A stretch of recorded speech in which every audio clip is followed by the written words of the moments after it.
Depois de termos aprendido o que é corpo, o que é alma e o que é espírito, que tal a gente fixar aqui esse conhecimento com uns breves exercícios com as canetas aqui novamente, para a gente entender o que acontece em cada situação, ok? Então, primeiro cenário. Uma vida surgiu, ok? O espermatozoide ele teve contato com o óvulo, foi formado o zigoto. As células estão se multiplicando, a gente tem uma vida. Isso aconteceu quando você nasceu, isso aconteceu quando eu nasci e qualquer ser humano aqui na Terra. Todos nós passamos por esse estágio.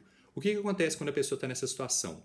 Lembrando que essa caneta preta representa o corpo, essa caneta vermelha representa a alma e essa caneta azul representa o espírito. Primeiro cenário. Um ser humano está na barriga da mãe. A gente tem o quê? Formação de um feto. Qual desses três estão presentes? Primeiramente, ele possui um corpo. Por mais que um corpo de um feto seja diferente do corpo de uma criança, a gente pode dizer também que o corpo de uma criança é muito diferente do que o corpo de um adulto depois de passar pela puberdade. Da mesma forma, um corpo de um jovem é muito diferente do corpo de um idoso. Mas o fato é que todos somos seres humanos, que todos somos uma vida.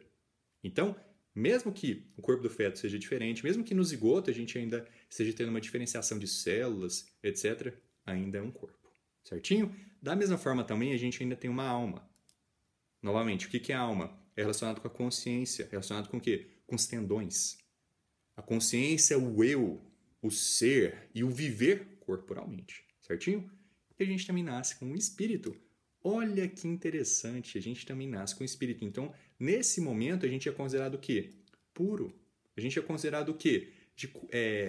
A idade de inocência. A gente ainda não desenvolveu totalmente em nossa consciência o que é correto e o que é errado. A gente ainda está nesse estágio de inocência.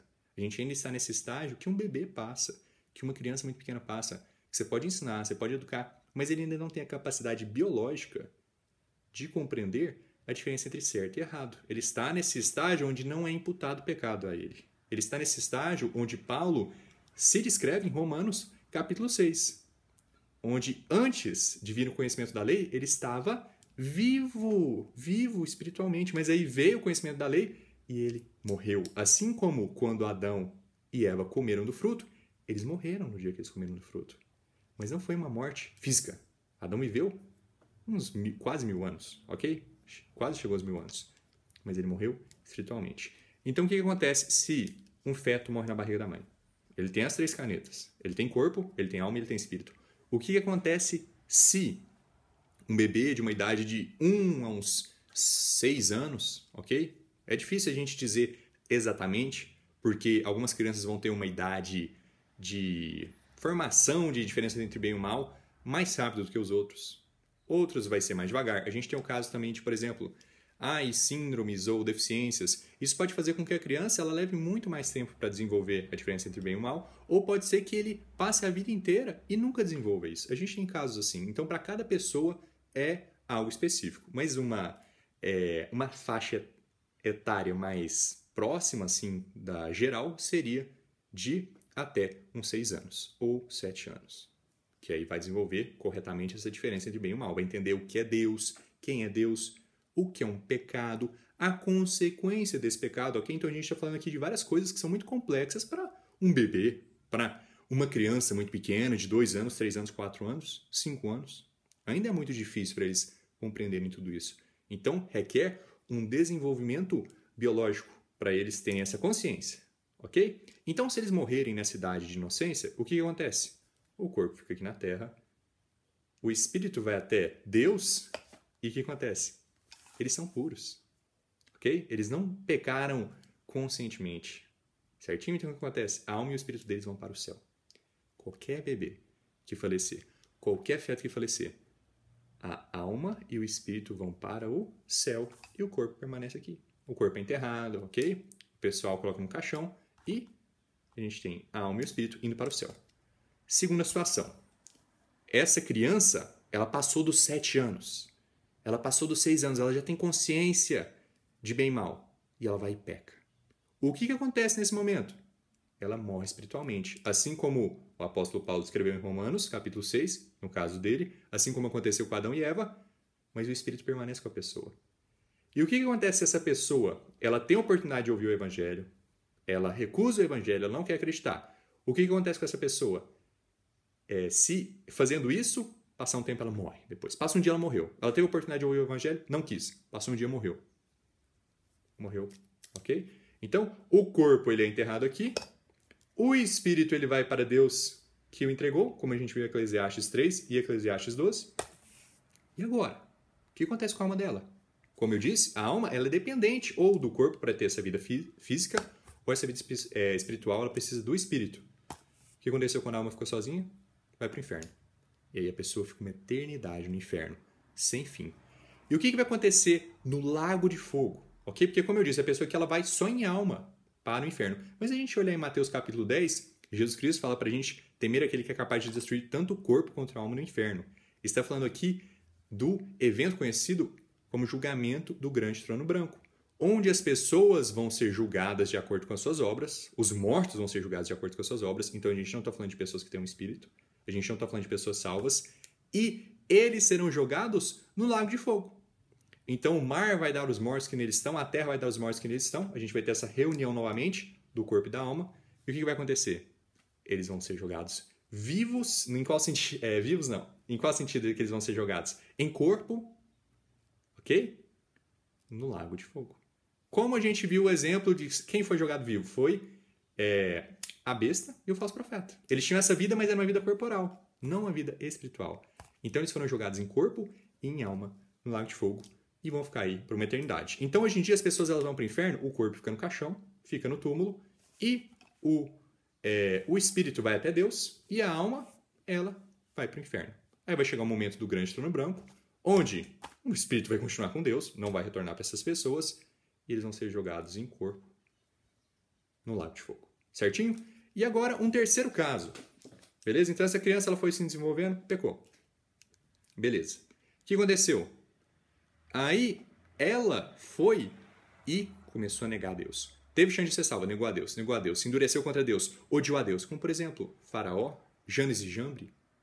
Como, por exemplo, Judas Iscariotes. Como, por exemplo, a besta e seu falso profeta. O que acontece? Essa pessoa ela se torna um reprovado. Ela está 2 vezes morta. Então, não vou nem mais colocar assim de lado para representar. Eu vou colocar aqui baixinho. Ela está 2 vezes morta. Ela não vai ser salva. Ela é reprovada quanto à fé. É impossível para essa pessoa acreditar. Porque ela está sempre aprendendo, mas é incapaz de chegar ao conhecimento da verdade. Ela fechou os próprios olhos. Ela tomou essa decisão de odiar a Deus. E ela não tem mais chance. É tarde demais. É como se ela tivesse já morrido corporalmente. Ela está 2 vezes morta. Aí o que acontece? Quando ela morre em corpo, é certeza que ela vai para o inferno. Certeza que a alma vai para o inferno. O espírito, novamente, sempre retorna para Deus. O espírito de um homem sempre retorna a Deus. A alma de um reprovado vai direto para o inferno. Qual que é a diferença de um não salvo para um reprovado? O não salvo, o perdido, só é tarde demais quando, ok? Quando ele morre corporalmente. Para um reprovado, é tarde demais enquanto ele ainda está vivo corporalmente. Já é tarde demais para essa pessoa aqui. Quando ele se torna um reprovado, quando ele se torna um filho de Belial. Já é tarde demais. Não adianta, ele não vai ser salvo, ele não vai acreditar. É uma garantia que a Bíblia nos dá. Certinho? Então já falamos aqui do reprovado. Já falamos o quê? De um caso de uma criança, já falamos do inferno, já falamos do lago de fogo, já falamos de um reprovado. Agora vamos para o 5º caso. Uma pessoa que é salva, ok? Então aqui, o pequeno bebê, Timóteo, ele foi desenvolver, ele virou criança, Timóteo. Aí o Timóteo, ele foi e ele pecou. Depois de já ter consciência certo e errado, ele pecou. Pequeno Timóteo pecou. O que aconteceu? Chegou um evangelista, pregando de porta em porta, e pregou o evangelho para o pequeno Timóteo. Ele acreditou. Ele confiou em Jesus Cristo como seu único salvador. Ele colocou sua fé em Deus, em Jesus. Ele nasceu de novo. O que a gente tem aqui agora? Um novo homem. Timóteo foi salvo. Ele não vai ser condenado. Ele tem a vida eterna. Não somente isso, mas também o Espírito Santo, o Consolador, vai habitar junto com ele. Olha que interessante aqui, até um lápis aqui para diferenciar o Espírito Santo, que não é uma parte de nosso corpo que sempre existiu. O Espírito Santo, ele vai para dentro de nós, Deus vai para dentro de nós quando a gente é salvo. Então a gente tem esses 4 elementos aqui agora. E o que vai acontecer quando o pequeno Timóteo falecer? Vamos supor, ele teve um acidente, o garoto Timóteo, ele estava com 18 anos. Ele teve um acidente de carro e faleceu. História trágica. O corpo foi enterrado. Porém, a alma, o Espírito e o Espírito Santo permanecem sempre juntos. O Espírito está vivo, ok? E o que o Espírito faz? Ele vai para Deus. ok? Ele vai para o céu.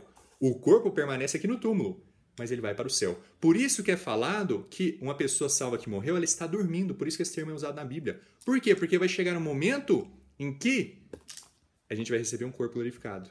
Então vamos para essa hipótese. Ok, Timóteo foi lá e morreu. Aí chegou o momento da segunda vinda de Cristo. O que vai acontecer com os mortos em Cristo? Eles levantarão primeiro, mas não vai ser em carne e sangue. Eles vão receber um novo corpo glorificado, ok? As coisas antigas passaram. Carne e sangue não podem herdar o reino de Deus. A gente recebe um novo corpo. E aí a nossa alma, o nosso espírito, e novamente o Espírito Santo permanece com a gente para sempre. Vai estar nesse corpo glorificado. E aí, depois da segunda vinda de Cristo, depois da ressurreição, a gente tem o quê? O arrebatamento, onde a gente vai em corpo para o céu. Vejamos que é o corpo glorificado e não o corpo antigo, ok? É o corpo glorificado, não carne e sangue, mas essa nova criatura que Deus criou, certinho? Então a gente vai até o céu. Novamente, a gente mantém a nossa consciência no céu. Timóteo sabe quem ele é, ok? Quando eu morrer, eu vou saber quem era a minha vida, o que eu fiz, quem eu sou. A gente tem a história do homem rico e Lázaro vê Abraão, Abraão cumprimenta Lázaro, ok? O homem rico sabe quem são os dois. A gente tem o que nesse momento indo para o céu? A pessoa sabendo quem ela é. Não somente sabendo quem ela é, mas quem os outros são. Então, por mais que seja uma coisa espiritual, a alma ainda tem um formato, né? A gente tem a questão que o homem rico pede para Lázaro colocar a ponta do dedo dele na água e colocar na língua do homem rico para ele poder saciar um pouco a sede dele naquele calor todo. Então, ainda tem uma forma corporal. Mas, enfim, essa parábola fica para outro vídeo. E aqui eu vou falar de um último momento. Depois a gente já ter visto todas essas situações. E um animal? Um animal, ele tem corpo? Claro que tem corpo. Agora, ele tem espírito? A Bíblia diz que sim, Eclesiastes capítulo 3. Porém, um animal, ele tem alma? Ele tem consciência? Não. Um animal, ele vive somente de instinto. Ok? Ele não tem alma. Ele não tem isso que é exclusivo ao ser humano. Então, o que acontece quando um animal morre? O corpo dele permanece aqui e o espírito dele vai para debaixo da terra. Não acredito que isso esteja se referindo ao inferno, mas à terra, no sentido de que o animal morreu, acabou. Não tem próxima vida para um animal. Não tem nem céu, ok? Nem inferno. Um animal morreu. Cada cachorro, por exemplo, ele tem uma vida individual dele que vai terminar em um certo dia e acabou para sempre. Tela preta para ele. Não tem um céu, um inferno. Porque imagina se fosse medir céu e inferno para cachorro, para baleia, para gorila, para serpente, para iguana, para sapo. O que é um bom sapo? É um sapo que comeu muita mosca? É um sapo que não entrou no banheiro da casa das pessoas e fez as pessoas se assustarem? É um sapo que foi martirizado com sal? Não tem como você medir isso. A vida de um animal como sendo merecedora de ir para o céu, para o inferno. O que é um pecado para um sapo? O que é um pecado para um cachorro? Então, além do que, um sapo vai crer em Jesus Cristo? Um cachorro vai crer em Jesus Cristo? Então, não, claro que não. Isso são situações totalmente imaginárias. O que acontece quando o animal morre? O corpo dele apodrece. Não vai ter ressurreição para os animais, ok? E a gente tem o espírito dele, que vai para debaixo da terra. Então, essas são todas as situações que a Bíblia nos dá aqui. Fala de uma maneira mais geral, mas eu acredito que deu para a gente cobrir diversos casos bem distintos. Então, novamente, recapitulação. O que acontece quando um bebê, quando uma criança no estágio de inocência morre? O que acontece quando uma pessoa não salva morre? O que acontece quando uma pessoa vai para o lago de fogo? O que acontece quando um reprovado morre? O que acontece quando um filho de Deus, uma pessoa salva, morre?